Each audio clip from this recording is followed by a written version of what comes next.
The International Space Station is the largest man-made structure in space. It was built in pieces and then launched into space and assembled in orbit. In this video, I want to give you a detailed look at the station. We're going to look at each module in the order that they were assembled. We'll look at the countries involved and the future plans for the station. So if you're ready, let's go build a space station.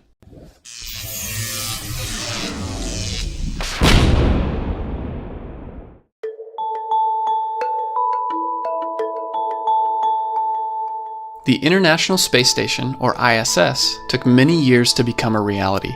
In 1984, the United States announced a project called Space Station Freedom. Here's some drawings of what the original station might have looked like. It was never actually built in its original form. There were lots of redesigns, and its funding was almost completely cut by US Congress. Then in 1993, after several other countries were brought on board, the name was officially changed to the International Space Station. 5 years later, construction begins in space. I'll show you the complete construction process, but first, let's learn a little bit more about the station. This is the ISS as it looks today. It's mainly used to conduct science experiments that can only be done in space. There's usually 6 astronauts on board the station. They generally switch out about every 6 months so that no one spends too much time in space. The station is about the size of an American football field. It's located just outside the Earth's atmosphere. This is called low Earth orbit. It's not very high up, considering that some satellites orbit way out here. The ISS only takes about 92 minutes to orbit the Earth. That's about 28,000 kilometers per hour.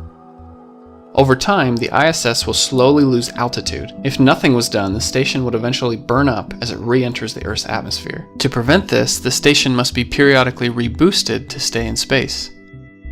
The main countries now participating are United States, Canada, Russia, Japan, and many countries from the European Space Agency.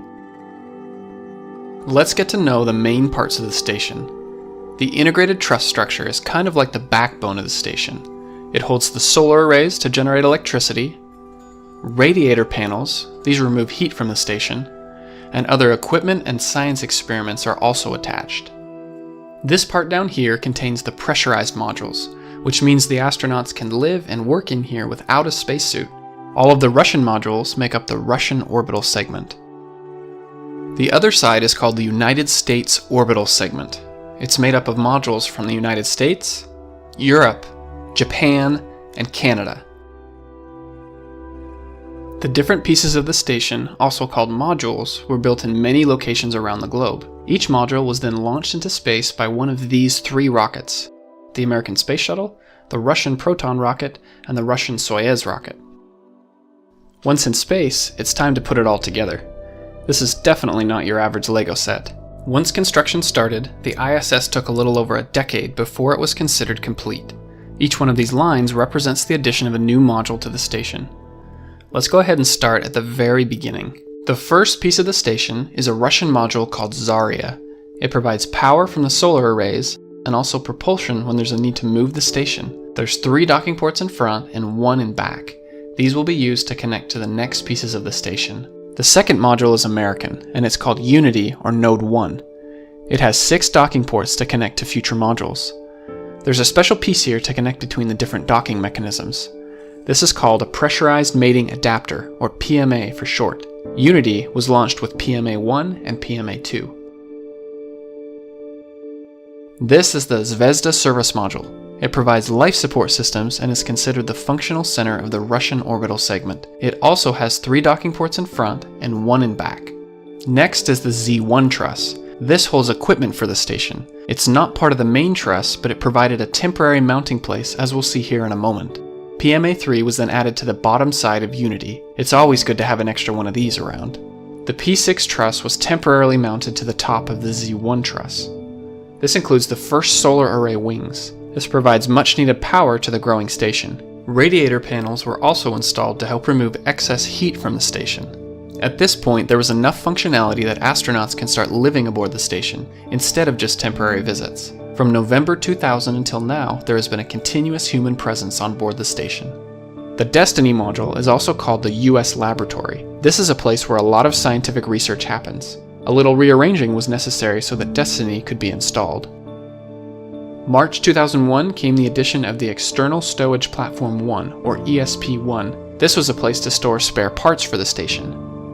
Canada made a vital contribution with the Canadarm2. It's a robotic arm that can help around the outside of the station. It's usually controlled by an astronaut who's on the inside of the station. Either end of the arm can be attached to one of these grapple fixtures that you'll find on various modules. The Quest airlock allows the astronauts to safely step outside for a few hours to perform an EVA, also known as a spacewalk. This is a Russian module called Pirs. It can be used as an airlock for spacewalks or as a docking port to allow visiting spacecraft to attach to the station. Now we get to start building the integrated truss structure. If you remember from earlier, this is kind of like the backbone of the station. Our first piece is the S0 truss, and it gets attached to the top of the Destiny module. The Mobile Remote Servicer Base System, or MBS, was added next. This platform can move along the truss. It's especially useful when the Canadarm2 is attached. Then the S1 truss was added, followed by the P1 truss. The S stands for starboard, and the P stands for port. This way you know on which side of the station it's on. Each side has room for 3 more radiator panels. For now, only the center ones will be installed. ESP2 was added to the station right next to the Quest airlock. This is the P3, P4 truss segments with solar arrays and another radiator panel. The tiny P5 truss goes at the end here. To balance out the station, we'll have to retract a few panels. The following year, the other sides of the truss were added as well. ESP3 goes down here, and then the P6 truss can be moved to its final resting place. It's also time to deploy a few more radiator panels. The Harmony module is also called Node 2. It will be attached to the forward end of Destiny, but first we have to do some more rearranging. Harmony has 6 docking ports which will allow for further expansion of the station. Next comes the Columbus module, which is a European laboratory. Now we get some more robotics also built by Canada. This is a space robot called Dexter. It can attach to the same grapple fixtures that are used by the Canadarm2. In fact, Dexter is most useful when it's attached to the end of the Canadarm2. The largest module is the Japanese experiment module, also known as Kibo. It came up to the station in several pieces. It even has its own robotic arm. Finally, we have the S6 truss, the last of the truss segments. Now we're starting to look a little more like the space station. These solar arrays will be rotated so that they face towards the sun. This helps the arrays generate more power for the station. The Japanese experiment module has one last addition. It's called the Japanese Exposed Facility. This allows research to be conducted in the vacuum of space. The Russian module Poisk is very similar to Pirs. It was another place for Russian spacecraft to dock. This is the first Express Logistic Carrier, or ELC-1. This is a place to store hardware to help the station work correctly. ELC-2 was installed on top of the truss here. The Tranquility module, also known as Node 3, is added to the side of Unity. On the bottom side of Tranquility is a small room called the Cupola. This has 7 windows from which to see the view. Each window has a cover that can be closed when they are not in use. Then came another Russian module called Rasvet. This was used for storage and as another docking port. The Leonardo module is used for storage of supplies and waste. The trash will build up here until it can be removed from the station. Here's ELC 3 and 4. This is a science experiment called the Alpha Magnetic Spectrometer. It's used to study rare particles such as antimatter. A more recent addition to the station is called the Bigelow Expandable Activity Module, or BEAM for short. It takes up a small amount of space during launch and then inflated once attached to the station. BEAM is an experiment to see if this kind of technology can work.